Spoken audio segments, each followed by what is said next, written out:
quand les hadiths nous disent que Allah il a une soura, c'est-à-dire qu'il a une forme, il a une apparence, on prend ou on prend pas? Bien sûr qu'on prend. On affirme ce qu'Allah affirme pour lui. Donc, y a pas de problème. Donc Allah il a une forme. Assalamu alaikum, je vous espère bien. Lors d'un échange récent avec un musulman salafiste, un point a particulièrement capté l'attention du public. Sans la moindre hésitation, il a admis que la divinité en laquelle il place sa foi, Allah, possède bel et bien une forme. Mais personne ne sait ni n'affirme comment est cette forme, car cela relèverait d'un savoir inaccessible à l'être humain. Ce discours révèle un paradoxe frappant. C'est ce que nous allons voir.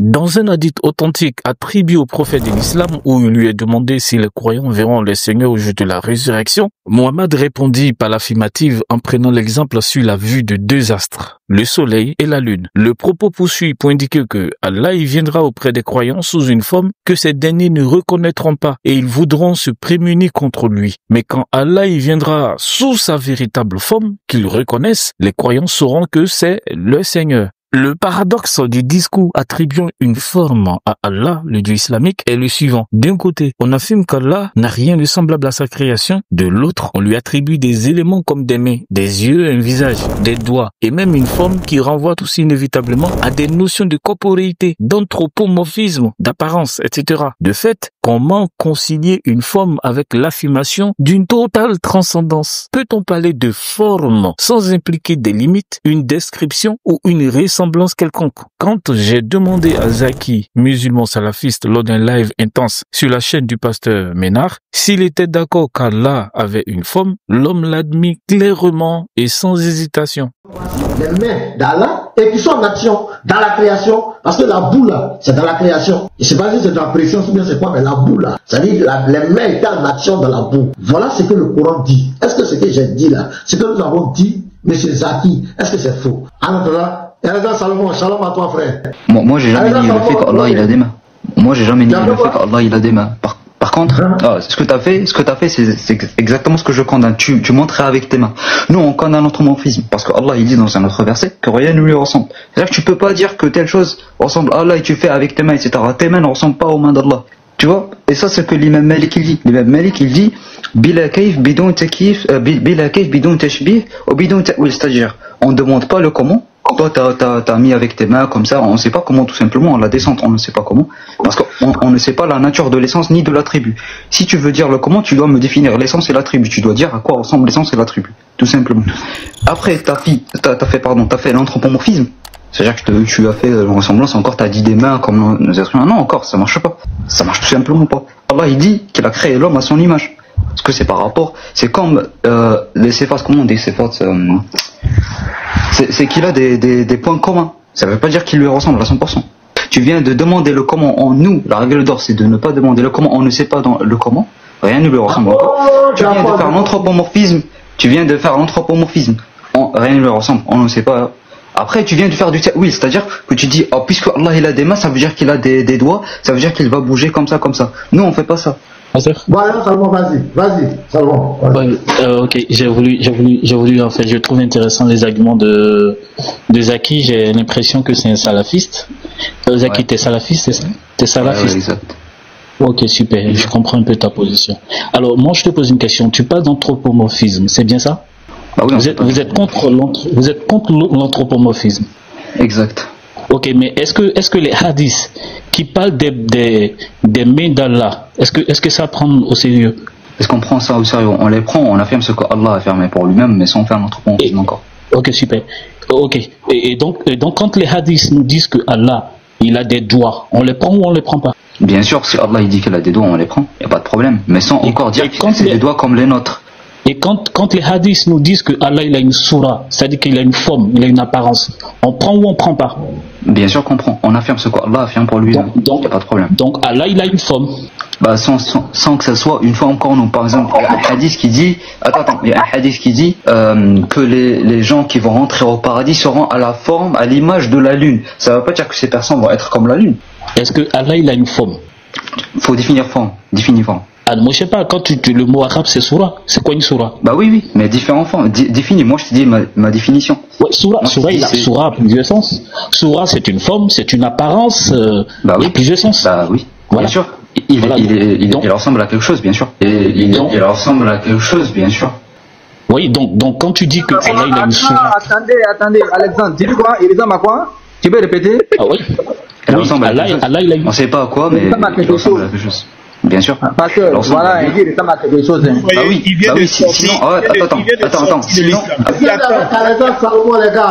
Non, mais pasteur, il a dit quelque chose, il vient de sortir de l'islam. Oui, mais on va commenter un peu. Il a dit Allah ressemble à quelque chose. Or, le Coran dit Allah ne ressemble à rien. C'est pas ça ce que dit le verset. Mute-toi. Il ne ressemble pas à ces créatures, quelque chose comme cela. Est-ce qu'il a dit? Non. Le verset dit rien ne lui ressemble. Rien ne lui ressemble. Parfait. Mute-toi. Et puis après, tu vas parler, laisse faire ta motion. Fais ta motion. Moi, je voulais qu'il continue avec Alexandre Salomon. C'était bon. Mais il va continuer, mais je vais commenter quelque chose. Il a dit, il ressemble à quelque chose. Or, ça contredit le Coran. Il ne ressemble à rien, rien ne lui ressemble. Lui, il dit que Allah ressemble à quelque chose. Ça fait deux paroles contradictoires. Salomon, vas-y. Non, attends. Là, c'est drôle parce que si tu dis, toi déjà, t'as dévormé le verset. Après ça, t'es revenu sur ta parole. T'as dit que Allah ne ressemble à rien. Si moi, ce que j'entends pas qu'il ressemble à quelque chose, ça veut dire qu'il a une forme. Ça veut dire qu'il n'est pas le néant. C'est le contraire du néant. Si tu dis que Allah c'est rien, ça veut dire qu'il est le néant. Moi, j'affirme le contraire de ça. Dire que Allah ressemble à quelque chose, pour moi, c'est un blasphème. Tu viens de sortir de l'islam en fait. Parce que ah oui, sors-moi d'où tu tiens ça. Sors-moi le savant qui a dit ça, s'il te plaît. Rien ne ressemble. Non, sors-moi le savant. Moi, j'ai dit que c'est une façon pour dire qu'il est quelque chose. Moi, j'ai dit ça juste pour affirmer que Allah a une. Bon, je voulais pas utiliser. Faut pas dire quelque chose. Allah a une essence. Attends. Oh là là. Par quelque chose, j'entends une essence qui a des attributs qu'on ne sait pas ressemble à quoi. Voilà. Et c'est le contraire de rien. C'est le contraire de rien. Je te laisse avec Salomon. Ok, c'est pas alors frère, Zaki. Oh là là. Zaki. Oui, Alexandre. Zaki. Oui. Donc tu dis que Allah il a une forme, c'est ça? Il a une forme, il a une apparence, c'est ça? Il est quelque chose, voilà, il existe. Il a une réalité. D'accord, il a une forme. Il a une réalité. Bah, on ne sait pas. Est-ce qu'il a une forme? Bah, on affirme ce qu'Allah affirme par lui-même. Il dit qu'il a des mains, etc. Allah il a une soura, c'est ça? Une soura, tu utilises quel hadith ou juste? Je te cite simplement. Moi, le hadith. Oui. Le hadith, Sahih al-Bukhari, numéro 7439. Lis-le. C'est un peu long, donc je te cite le propos de Abu Saïd al-Khudri qui dit ceci: nous avons dit au messager d'Allah, verrons-nous notre Seigneur? Il répondit: voyez-vous le soleil et la lune quand le ciel est dégagé? Ils dirent non. Il dit de même: vous verrez votre Seigneur au jour du jugement. Puis le prophète ajouta: Allah viendra à eux sous une forme autre que celle qu'ils connaissent et dira: je suis votre Seigneur. Ils répondront: nous cherchons refuge auprès d'Allah contre toi. Nous resterons ici jusqu'à ce que notre Seigneur vienne à nous. Puis Allah viendra dans la forme qu'ils connaissent et ils diront: c'est toi notre Seigneur. Et ils le suivront. Bah oui, donc, dis-moi, si c'est un hadith oui, d'accord, c'est un hadith sahih. Le premier qui est apparu sous une autre forme, c'était qui? Bah, c'était Allah. On affirme ce qu'Allah affirme pour lui-même encore, mais sans faire d'anthropomorphisme. Ah non, je viens. C'était Allah. Parfait. Et ceux qui l'ont vu, ils ont dit quoi? Qu'est-ce qu'ils ont dit? Dis-moi, je ne me rappelle pas. C'était un peu... Oui, ils dit nous cherchons refuge contre toi. Allah. Attends. Donne-moi le hadith, je vais dire. Attends, parce que là, je me suis... Tu prends le Sahih al-Bukhari, 74 39. C'est 7439. Ok, parfait. Ouais. On peut aussi voir dans le Sahih Muslim, numéro, je pense bien 182, Sahih Muslim. 182, c'est ça. Ouais. C'est long, hein? Oui, c'est le même. Oui, c'est... Alors, moi je voulais préciser quelque chose. En fait, le hadith que les frères ont lu, il est complémentaire avec un autre hadith. Et justement, dans le Sahih Muslim 183A et 182E, pardon, la mention de forme est explicite dans les ah, ok, bah si c'est explicite, c'est pas... Alors,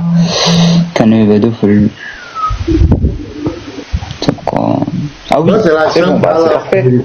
Bah c'est parfait, maintenant c'est bon. Bah fallait dire ça. Hein. C'est bon. Au début, il fallait utiliser ce hadith. Bah oui, y a pas de problème. Okay. Bah oui. Ok, donc moi j'affirme ce qu'Allah a affirmé pour lui-même. Donc, affirmé. Ok, moi la question que je posais, c'est de savoir, la première fois que Allah il apparaît sous une forme, c'est ça? Bon. Ah ben c'est ce que dit le texte, c'est une sourate, il apparaît sur une sourate. Il dit, quand Allah il va venir dans une autre forme que celle qu'ils la connaissent. Il dit, je suis votre Seigneur. Et qu'est-ce qu'ils disent? Les croyants? Oui, les croyants, qu'est-ce qu'ils répondent? Ah, ils vont dire, ils vont dire ce que toi t'as dit, y a pas de problème. C'est quoi? Qu'est-ce qu'ils disent? Ah ouais, et là, je pense il va montrer bah oui, ils vont pas croire, en gros, au début. Ils vont avoir un doute. Qu'est-ce qu'ils vont dire? Quelle parole ils prononcent en fait? Nous cherchons refuge, c'est ça? Oui, on cherche. Oui. Ah, mais tu es d'accord que Aoudubillah c'est dit contre Shaitan, c'est ça? Oui. Oui, donc coup, là, ici, Allah c'est Shaitan, c'est ça? Non, je viens. Donc ici, lorsque Allah il apparaît sous une forme qu'ils ne connaissent pas, ils assimilent Allah à Shaitan. Ok. Non, j'ai pas dit ça. Attends, non, c'est pas ça. Non, est-ce que ça c'est ton argument ou ce que le texte dit? Non, le texte dit, lorsqu'ils voient Allah sous une forme qu'ils ne connaissent pas, ils lui disent, nous cherchons refuge auprès d'Allah contre toi. Ok. Et du coup, tu es d'accord avec moi? Tu es d'accord avec moi que lorsque les musulmans cherchent refuge auprès d'Allah contre une entité, c'est contre Shaitan? Pas forcément. C'est contre qui? Bah par rapport à quelque chose qui sent que c'est du mal. Pas forcément le diable. Lorsque les musulmans disent Aoudubillah, ils cherchent refuge auprès d'Allah, c'est contre qui? Par exemple, Marie, quand elle a vu Gabriel, elle a dit A'udhu billahi, bon, dans le sens du verset, elle a dit la même chose. Parce qu'elle a... C'était un ange. Oui, parce que pour elle, l'être qui lui est apparu était un être malveillant. Elle a cru ça, mais c'est pas vraiment ça. Hein. Oui, elle a cru ça. Elle avait peur, elle a pas compris, c'est normal. C'est justement. D'accord, super. Donc quand les musulmans voient Allah qui apparaît sous une forme qu'ils ne connaissent pas au jour de la résurrection, ils assimilent Allah à qui dans un premier temps? Bah ils vont pas comprendre, ils ont rien assimilé. Là c'est toi qui fais de l'interprétation. Tu dois me me prouver qu'ils ont cru que c'est le diable. Toi tu fais un effort d'interprétation, le texte ne dit pas ça. Oui, mais c'est pas grave. Attends, mais ils ont cherché refuge auprès de qui? Auprès d'Allah, exactement. Auprès de la divinité. Auprès d'Allah. Et pour eux, celui qui était devant eux, c'était qui? C'était Allah, ils n'ont pas compris, il n'y a pas de problème. Non, pour eux, c'était pas Allah. Bah c'était Allah, qu'est-ce que pour eux, c'était pas Allah, c'est pourquoi ils ont cherché refuge auprès d'Allah. Attends, pour eux c'était pas Allah parce qu'ils n'ont pas compris. Après, quand Allah il dit je suis votre Seigneur, d'accord, tu me rejoins. Attends, il n'y a pas de problème. Tu me rejoins. Pas de problème. D'accord, tu me rejoins. Si tu dis que c'est Satan, tu dois me prouver ça. Si tu dis que c'est Satan, oui, laisse tomber, on va pas perdre le temps dessus. Donc, une première fois, Allah il apparaît sous une forme, il cherche refuge auprès d'Allah contre lui, alors que c'est lui qui est Allah. Ça, c'est une première fois. Et une seconde fois, Allah il apparaît sous une forme qu'ils connaissent. Donc, tu es en train de me dire que Allah il a une forme que les musulmans connaissent. Oui, il n'y a pas de problème. D'accord. Et cette forme, elle est créée ou elle est incréée? La forme, elle est créée ou elle est incréée? Sincèrement, attends, sincèrement, je sais pas là, je sais pas te répondre. Attends. Alors, ça dépend, je sais pas, sincèrement, là, je vais pas vous répondre. Hein. J'ai pas la connaissance. Ouais, je t'explique. En fait, si tu veux, la soura ici est un attribut pour certains musulmans. Oui, le visage c'est un attribut là, mais attends, là il me demande est-ce que la soura elle est créée ou pas? Regarde, dans le hadith, certains savants vont dire que la soura ici est un attribut d'Allah. Donc c'est incréé. Comme Ibn donc c'est incréé. Taymiyyah. Bah oui, c'est incréé, oui, c'est un attribut, c'est incréé. Moi j'ai pas vu l'explication des savants. Mais si c'est incréé, oui, moi je connais pas. Attends, moi je connais pas l'interprétation des savants. Du coup je vais pas en prononcer. Mais si les savants disent ça, bah y a pas de problème. Si c'est un attribut, il est incréé. Il dit que les musulmans connaissent. Salomon lui a posé la question. Est-ce que les musulmans connaissent cette forme d'Allah? Il a dit oui. Bah je t'ai dit je sais pas. Hein. Bah non, attends, j'ai dit ils vont la reconnaître. J'ai dit ils la reconnaissent dans le hadith. Et j'ai dit je sais pas sincèrement comment ça se passe. Oui, ben ça, je suis là. Quand il a posé la question, est-ce que les musulmans connaissent cette forme? Qu'est-ce qu'il a dit? Oui, il a dit oui, il a dit oui. Bah oui, j'ai dit dans le hadith, ils la connaissent, oui. D'accord, donc la forme d'Allah. Il a dit donc les musulmans connaissent cette forme, tu as dit oui. Il n'a pas Je parlais dans le hadith, on parlait du hadith, du coup oui, ils la connaissent dans le hadith. Moi, si tu me demandes à quoi ressemble Allah, je vais te dire, on ne sait pas. Laquelle est cette forme? Pardon? Quelle est cette forme dans laquelle ils connaissent? Je viens de te répondre avant. Je t'ai dit dans le hadith, ils vont la reconnaître. Comment? On ne sait pas parce que c'est pas écrit dans le hadith. Moi, si tu me demandes à quoi ressemble Allah, je vais te dire, on ne sait pas. Je vais te sortir le verset. Bah, on ne sait pas. C'est du raïb, subhanallah, c'est du raïb. C'est l'invisible. Ok. Donc si je comprends bien, au jour de la résurrection, Allah, il apparaît avec sa forme. Tu es en train de dire que c'est une forme, c'est un attribut, comme le frère Guilhem Sayol le soulignait, donc un attribut d'Allah qui est incréé, c'est ça? C'est ce que tu dis? J'ai pas vérifié la parole des savants là-dessus. D'accord, mais là, pour toi, la forme avec laquelle Allah il apparaît, c'est une forme créée ou incréée? J'ai dit que j'ai pas étudié le texte. Lui, il m'a dit que non, savants disent que c'est un attribut, j'ai pas vérifié ça, je vais pas me prononcer là-dessus. Donc t'as pas de réponse? Si c'est un attribut, elle est incréée. Bah oui, bien sûr, j'ai pas de réponse. C'est normal que j'ai pas de réponse. Ok, donc moi, ce que je veux bien comprendre, c'est que nous sommes au jour de la résurrection. Et à ce jour, les hommes sont ressuscités et tout ça. Donc, cet événement se passe dans la création ou en dehors de la création? La scène qui est décrite dans ce hadith. Dans la création, en dehors de la création. Dans la création. Donc, Allah, il vient avec une forme dans la création. Là, tu dis que là où tout ça va se passer, c'est une création, du coup, Allah va intervenir avec la création. Donc, Allah, il intervient avec sa forme dans la création. Bah, encore là, on ne sait pas, je n'arrive pas à te répondre. Là encore tu me pousses vers des limites. Bah oui, bien sûr que je sais pas, je vais pas te répondre, je vais pas te philosopher là-dessus. Hein. Oui, mais nous sommes au jeu de la résurrection. Les hommes, c'est des créatures. C'est des créatures. Oui. Donc si Allah il apparaît avec une forme. Quand Allah il fait une action, on ne sait pas comment il l'a fait. Par exemple, la descente. Allah il descend, mais on ne sait pas le comment, tout simplement. Ibn Taymiyyah explique bien sûr qu'il descend sans interférer avec sa création, par exemple. Bah, on ne sait pas tout simplement.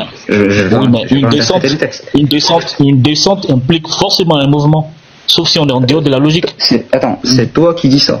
Là, si tu fais de l'anthropomorphisme, si tu dis qu'une descente, c'est une descente de A vers B, c'est la logique. Bah, on ne sait pas. Attends, quand Ibn Taymiyyah te dit que Allah, quand il descend, ça ne veut pas dire que le trône est vide, et ça ne veut pas dire qu'il interfère avec sa création, ça veut dire qu'on ne sait pas le comment. Est-ce qu'une descente n'implique pas un mouvement? Bah, si tu regardes ça d'un point de vue humain, oui. Alors, je tiens à préciser, il y a 3 positions chez les salafis. Hein. Alors, il y a une position qui dit quand Allah descend, le trône est vacant. Moi, je prends la position d'Ibn Taymiyyah, moi. Justement, il y a une position qui dit quand il descend, le trône n'est pas vacant. Donc, certains, justement, pour pallier cette idée d'y descendre le trône, mais bon, ça, c'est notre histoire. Et la position la plus, entre guillemets, que les gens prennent en général, c'est qu'ils font une suspension de jugement. C'est-à-dire, ils ne savent pas si le trône est vacant ou pas. Bah, moi, je prends la position d'Ibn Taymiyyah. Et la position d'Ibn Taymiyyah prouve bien qu'on ne peut pas tout simplement dire que puisque Allah a fait ça comme les êtres humains, bah, du coup il le fait comme les êtres humains. Ouais, mais du coup les savants qui ont interprété que le trône est vacant, tu es d'accord que pour eux le nuzul implique le mouvement, selon ta propre logique des choses? Oui, on peut dire ça, mais encore, je sais pas trop. Moi je prends encore la position d'Ibn Taymiyyah parce que j'ai pas trop étudié le sujet encore. Mais si tu veux, oui. On peut dire ça, oui. Tu es salafiste, tu combats l'anthropomorphisme. Tu n'es pas d'accord que Allah soit comme les humains, et tu as dit ça, pour pas qu'on fasse ce comparatif, mais Allah... Bien sûr. Oui, justement, écoute, Allah il a une forme. Bah oui. Allah il dit dans un autre hadith qu'il a créé Adam à son image. Oui, il a créé Adam à son image. Justement, oui. Mais cette notion de créer l'homme à son image, c'est pas islamique, ça provient des sources juives. Ah oui, c'est bien connu. Sûr, c'est pas dans Genèse chapitre 40. Ça vous le dites. Ça c'est vous le dites. Moi je reste sur la position islamique. C'est que l'anthropomorphisme est biblique. Ouais. L'anthropomorphisme se trouve dans les doctrines juives. Donc vous dites toi, tu crois à l'anthropomorphisme. Attends, mais toi tu crois en l'anthropomorphisme, puisque tu crois en un Dieu qui a une forme, tu crois en un Dieu qui a 2 mains, tu crois en un Dieu qui a des doigts, tu crois en un Dieu qui a une cuisse ou une jambe, mais c'est de l'anthropomorphisme. Bah non, parce qu'on dit que rien ne lui ressemble, qu'est-ce que tu racontes? Non, mais quand tu dis que On a toujours cet échappatoire. parce que tu es dans le comparatif. Parce que si, non, parce que si on dit que rien ne lui ressemble, c'est bon. Parce qu'on sait qu'il a des mains, il affirme qu'il a des mains. Non, c'est pas le comment. Comme les êtres humains. On ne fait pas la ressemblance entre le créateur et la création. C'est pas d'anthropomorphisme. Est-ce qu'on fait une ressemblance entre le créateur et la... Attends, est-ce qu'on dit que Allah il a des mains comme nos mains? Est-ce qu'on dit ça? Est-ce que Allah il a des doigts? Est-ce que Allah il a des doigts? Non, réponds à ma question. On répond pas à une question par une question. Oui, est-ce qu'on dit que Allah... Non, réponds à ma question. Est-ce que Allah a des questions, a des mains? Non, vous ne dites pas que Allah a des mains comme les autres. Non, vous ne du coup, c'est pas l'anthropomorphisme, bravo. Attends. Quand vous parlez, vous vous adressez à qui? À des hommes? Vous une intelligence? C'est ça? Et quand vous le dites que Allah il a deux mains, quand vous le dites ça, et quand vous le dites que Allah il a des doigts, c'est quoi en fait? Encore. On affirme que Allah, on affirme que Allah il a des mains, je vais pas en répéter ça 1000 fois. On affirme que Allah il a des mains parce qu'il l'a affirmé, sans faire d'anthropomorphisme, sans demander le comment. Point barre, c'est ça la règle d'or et on ne va pas débattre là-dessus. Tu connais notre position. Non, Alexandre, attends monsieur. Non, je vais dire quelque chose, on va parler un peu.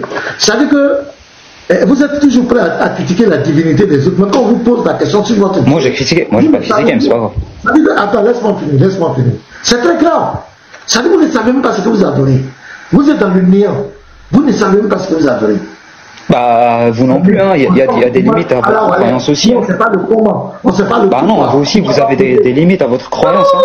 Saint Thomas d'Aquin lui-même, il dit que la Trinité est un mystère. Zaki, laisse-moi parler. J'ai dit, depuis que Alexandre Salomon te pose des questions, je ne sais pas. Bien sûr. De poser la question à Youssef, quelle est la nature de votre Dieu? Je ne sais pas. Vous ne savez pas. Mais vous adorez quoi au juge? Vous adorez quoi? Barakallahu fikoum. Assalamu alaikum.